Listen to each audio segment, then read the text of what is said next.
Stop telling yourself that dry mouth in the morning is just getting older. That one sentence, the thing almost every family doctor says when you mention it at your annual checkup, is quietly costing thousands of seniors their teeth, their sense of taste, their sleep, and in some cases, it's masking something far more serious happening inside their bodies. I'm going to walk you through exactly why that dry, cottony feeling when you wake up is your body waving a flag. And by the end of this video, you'll understand something that, frankly, most physicians never take the time to explain in a 15-minute appointment.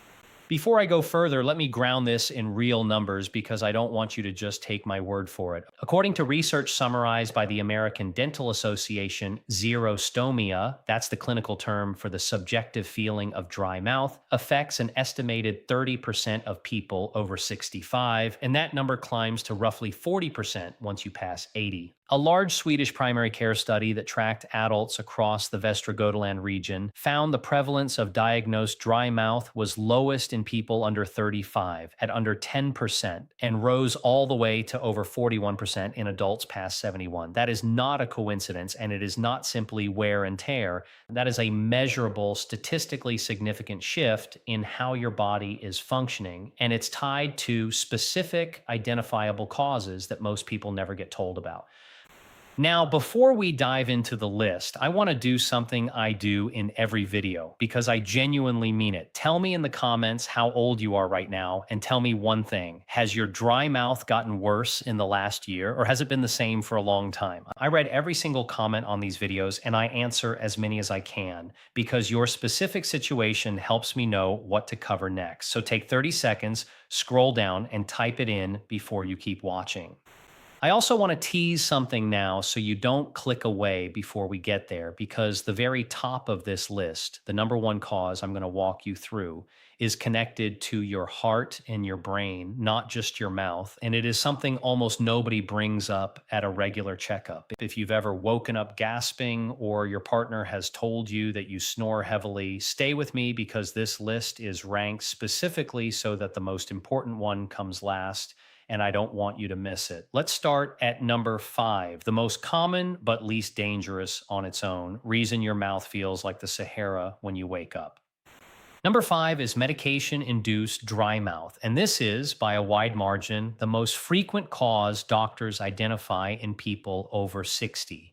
Research published in the Journal of the American Dental Association found that the vast majority of older adults are taking at least one medication known to cause salivary hypofunction, meaning your salivary glands physically produce less fluid while you're on that drug. Separate research has found that people taking one or more daily medications are roughly twice as likely to experience xerostomia compared to people taking no medication at all. And that risk climbs further once someone is on more than 4 prescriptions a day, which describes an enormous share of people in their 60s, 70s, and 80s.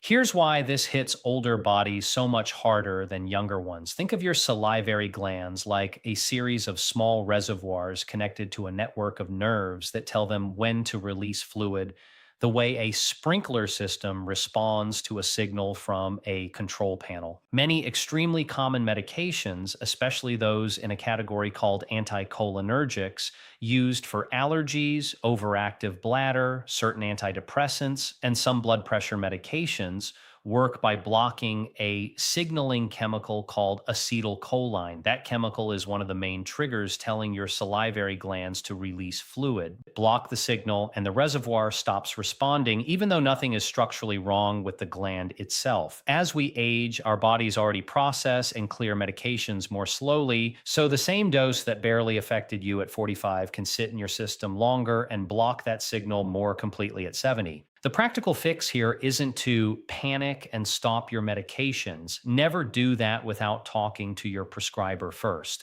but to bring a full list of everything you take, including over-the-counter allergy pills and sleep aids, to your next appointment and specifically ask which of these are known to cause dry mouth and is there an alternative. Timing matters too. If a medication is taken once daily and causes dryness, ask whether it can be shifted to the morning instead of before bed, since nighttime is when saliva production naturally drops anyway, and doubling up that dip with a medication effect is often what produces that unbearable dry mouth wake up. For a synergy tip, pair any conversation about medication related dryness with a simple daytime habit, sipping water consistently rather than in large gulps.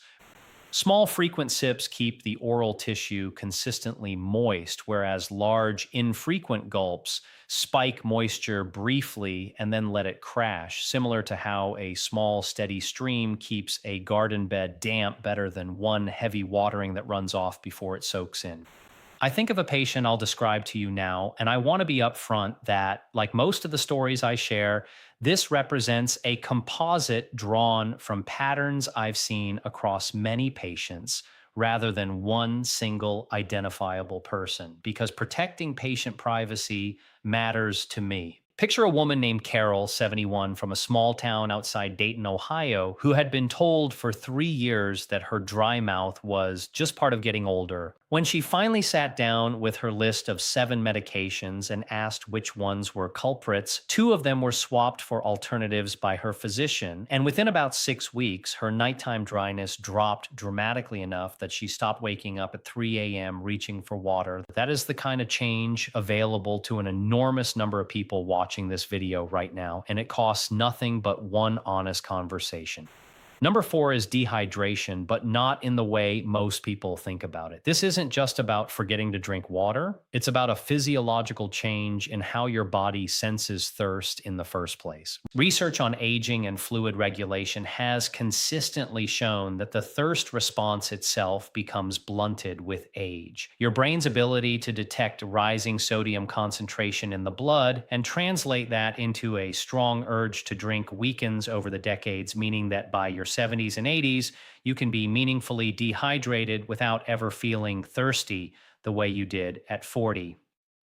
Here's the aging specific mechanism worth understanding. Your body's total water percentage naturally declines as you get older, partly because muscle mass, which holds a lot of water, decreases while fat tissue, which holds proportionally less, increases. That means the same fluid loss that would be a minor blip in a 30-year-old represents a larger percentage shift in a 75-year-old's total body water, hitting saliva production disproportionately hard, since saliva is one of the first fluids your body conserves when it senses it's running low, precisely because it's not immediately essential for survival compared to blood volume or brain fluid.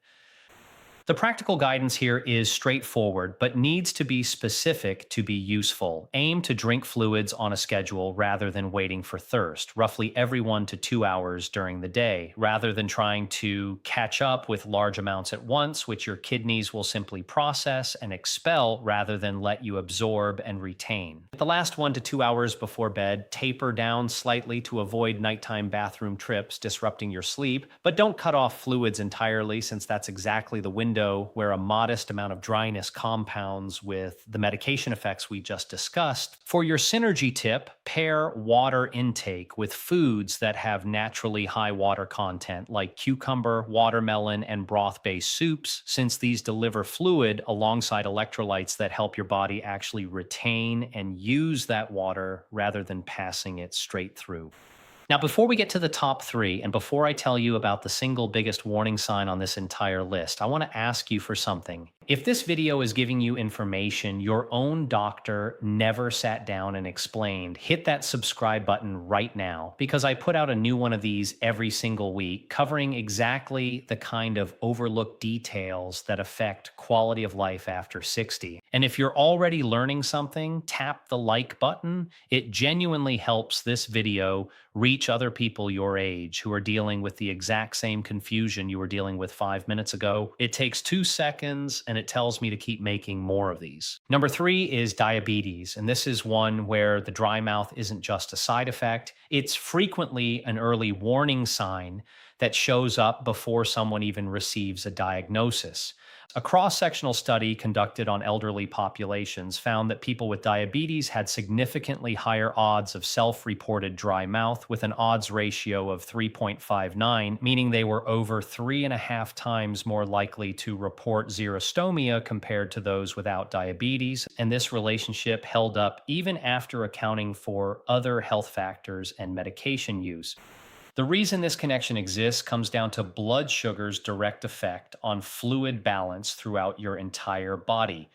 When blood glucose runs elevated, your kidneys work harder to filter and excrete that excess sugar, and they pull additional water out of your bloodstream to do it. This is why frequent urination is one of the classic early signs of undiagnosed diabetes. That constant extra fluid loss depletes the water available to every tissue in your body, saliva production included, creating a chronic low grade dehydration that specifically targets moisture producing tissue like your salivary glands. Aging bodies are especially vulnerable here because insulin sensitivity, how efficiently your cells respond to the hormone that moves sugar out of your bloodstream, naturally declines with age, meaning blood sugar tends to run higher for longer after meals in a 70-year-old than it did in the same person at 40, even without a formal diabetes diagnosis. If your dry mouth has appeared or worsened recently without an obvious cause like a new medication, this is genuinely worth mentioning to your doctor specifically in the context of blood sugar and asking for an A1C test, which measures your average blood sugar over roughly 3 months rather than just a single snapshot. For synergy, pair any conversation about blood sugar with attention to your evening meal timing. Eating your last substantial meal at least 2 to 3 hours before bed gives your body more time to process glucose before the natural nighttime dip in saliva production compounds with elevated blood sugar's dehydrating effect. I think about a composite story representing patients like a man I'll call Robert, 68, from a suburb near Tulsa, Oklahoma, who mentioned his dry mouth almost as an afterthought during a physical, assuming it was just from his blood pressure medication. His doctor ran an A1C alongside the usual blood work, and it came back elevated enough to indicate prediabetes. Because it was caught at that early stage purely from following up on something as seemingly minor as dry mouth, he was able to make dietary changes rather than start medication. And 18 months later, his numbers were back in a normal range. That's the kind of catch that's only possible when dry mouth is treated as information rather than dismissed as an inconvenience, right? Number two is autoimmune related dry mouth, most commonly connected to a condition called Sjögren's disease. And this is the one that gets missed most often because it's frequently mistaken for ordinary age related dryness for years before anyone investigates further. Research published in dental and medical literature notes that xerostomia occurs in nearly 100% of patients with Sjögren's disease, making it essentially a defining feature of the condition rather than a coincidental symptom. Yet it commonly takes years from first symptoms to actual diagnosis because dry mouth alongside dry eyes gets attributed to normal aging rather than investigated as a distinct medical condition. Here's why this matters specifically for older adults. Your immune system undergoes a process researchers call immunosenescence as you age, meaning the immune system's regulatory checks, the mechanisms that normally prevent it from attacking your own tissue, become less precise over time. This is part of why autoimmune conditions, including ones affecting the glands that produce saliva and tears, become more likely to either develop or finally become noticeable in your 60s and 70s, even though the underlying tendency may have been quietly building for years. In Sjögren specifically, immune cells mistakenly target and gradually damage the salivary and tear glands directly, which is fundamentally different from medication or dehydration based dryness because the tissue itself is being affected rather than simply not receiving the right signal. The practical distinction that should prompt you to ask your doctor about this specifically is whether your dry mouth is accompanied by persistent dry eyes, difficulty swallowing dry foods without water, or unusual dental decay that seems to be accelerating despite good oral hygiene, since accelerated cavities are often one of the clearest physical signs that saliva's protective function has meaningfully broken down. If that combination sounds familiar, ask specifically for a referral to a rheumatologist rather than just continuing to manage the symptom locally, because blood tests exist that can identify the antibodies associated with this condition.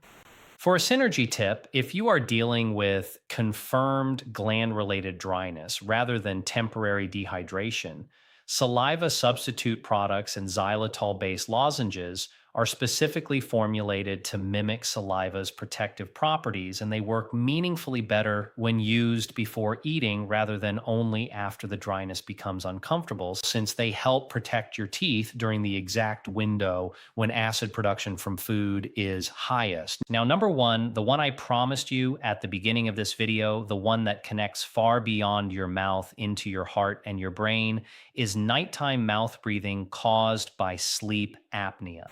Here is why this sits at the very top of the list, above medications, above dehydration, above diabetes, and above autoimmune disease. When you wake up with dry mouth specifically, rather than dryness throughout the day, and especially if it's paired with morning headaches, loud snoring reported by a partner, or waking up gasping, that specific pattern is one of the most recognizable clinical signs of obstructive sleep apnea, a condition where your airway partially collapses during sleep, forcing you to breathe through your mouth to compensate, which dries out the oral tissue far more aggressively than nasal breathing ever would. Sleep apnea becomes dramatically more common as we age, driven by changes including decreased muscle tone in the throat and airway, increased soft tissue around the neck, and shifts in fat distribution that occur even in people who haven't gained significant weight overall. This matters enormously because sleep apnea isn't just an inconvenience that leaves you tired. It's directly linked to cardiovascular strain. Each time your airway partially collapses, your blood oxygen level briefly drops, and your body responds with a stress reaction that spikes blood pressure and heart rate, sometimes dozens or even over 100 times in a single night without you ever fully waking up to remember it. Over years, that repeated nightly strain is associated with meaningfully elevated risk for high blood pressure, irregular heart rhythms, and cognitive changes, because your brain, like every organ, depends on consistent oxygen delivery, and repeated overnight drops interfere with the deep sleep stages where your brain performs its nightly maintenance and memory consolidation work. Aging brains and hearts have less reserve capacity to absorb that repeated stress compared to a 30-year-old cardiovascular system, which is exactly why this single symptom deserves so much more attention than it typically receives. If your dry mouth shows up specifically overnight, and especially if anyone has ever told you that you snore or seem to stop breathing briefly in your sleep, bring this up with your doctor and specifically ask about a sleep study, which can now often be done at home with a small portable device rather than requiring an overnight stay at a sleep lab. Positioning matters too. As an immediate practical step you can try tonight. Sleeping on your side rather than your back reduces the likelihood of airway collapse for many people, since gravity pulls soft tissue away from the airway rather than into it. For a synergy tip, pair any sleep apnea evaluation with a look at your evening alcohol intake, since alcohol relaxes throat muscles further and measurably worsens airway collapse, meaning even a single evening drink close to bedtime can turn a mild, undiagnosed case into a much more disruptive night. I want to describe one more composite patient story here, representing a man I'll call Frank, 74, from a small town near Spokane, Washington, whose wife had mentioned his snoring for years and who assumed his dry mouth and morning headaches were simply part of getting older. A home sleep study confirmed moderate sleep apnea, and after starting treatment, not only did the dry mouth resolve within the first couple of weeks, but his energy during the day improved so dramatically that his adult children commented on it before he even brought it up himself. That is the scale of change available when this particular warning sign gets taken seriously instead of dismissed. I want to leave you with something bigger than any single item on this list. Every one of these five causes, medication effects, dehydration, blood sugar, autoimmune changes, and sleep disordered breathing, shares one thing in common. They are all things you retain real influence over at any age starting today. Independence in your 70s, 80s, and beyond isn't just about staying out of a hospital bed. It's about waking up rested, tasting your food fully, sleeping through the night, and having the energy to do the things that make your days feel like yours. None of that requires you to reverse the clock. It requires paying attention to signals your body has been sending you all along. The way that dry mouth you've been waking up with actually is one of those signals, not just background noise to tune out. It is genuinely never too late to ask a new question at your next appointment, request a different test, or simply pay closer attention to a pattern you've been ignoring for years. And the people I've watched make that shift at 65, at 75, even in their 80s, consistently tell me the same thing. They wish they'd asked sooner, but they're grateful they finally did. All of the specific research I referenced today is listed in the description below if you want to read the original studies yourself, and I genuinely encourage you to. If this video gave you something to bring to your next doctor's appointment, subscribe so you don't miss the next one, and tell me in the comments which of these five causes surprised you the most. And is it something you're planning to bring up with your doctor? I'll be reading every answer.